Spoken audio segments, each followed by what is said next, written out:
In October 1928, thousands and thousands of hearts and voices shouted, "Simon, go back!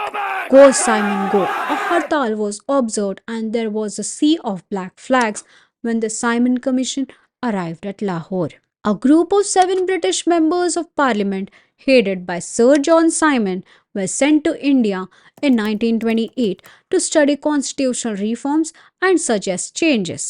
It faced opposition from major Indian political parties including the Indian National Congress and the Muslim League, due to its exclusion of any Indian representation.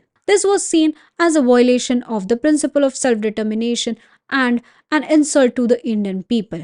In response, these parties boycotted the commission and organized mass protests against it. Lala Lajpat Rai, the Punjab Kesari, fearlessly advocated militant resistance against British colonialism. The cry of "Simon, go back!" shook the sky as the trains arrived at the station, overwhelming the crumbling police security.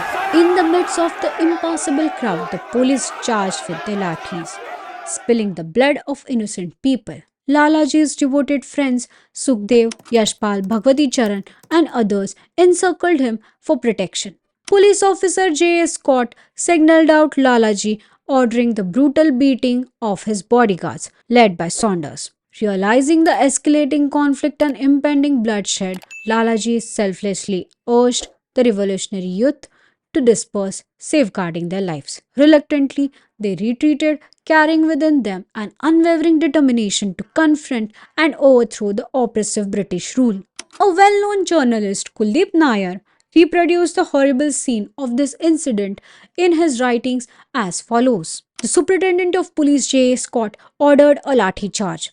The crowd ran helter-skelter, some fell by the roadside, some braved the lathi-charge. Still many stood their ground. Lajpat Rai exhorted them to hold to their position like two satyagraha. However, Mr. Scott spotted Lajpat Rai from a distance and went for him. He used his baton to beat the Indian leader mercilessly and did not stop even when the blood began spurting from Lala Lajpat Rai's chest.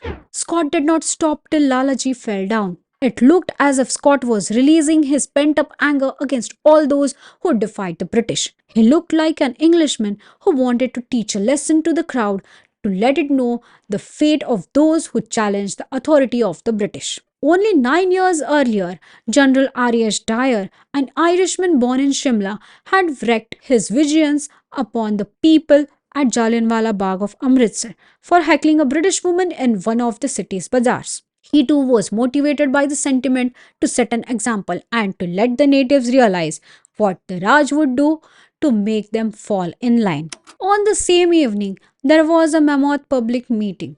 The despicable action of the police was severely condemned and the Simon Commission was boycotted. Police Deputy Superintendent Neil was present at the meeting. Lalaji turned to Neil and said in English so that he could understand, quote, "The blows which fell on me today are the last nails driven into the coffin of British imperialism."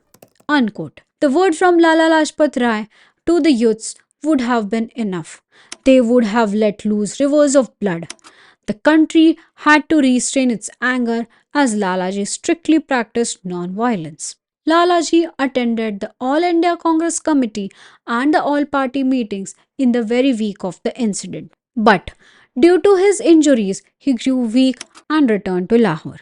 Lalaji fell ill and died of a heart attack on 17th November 1928. The whole of India knew that his death was a result of the lathi blows, a deliberate murder by the British police. For more untold stories, subscribe and press the bell icon. Leave a comment to share unknown stories and insights you know. Stay curious, stay connected.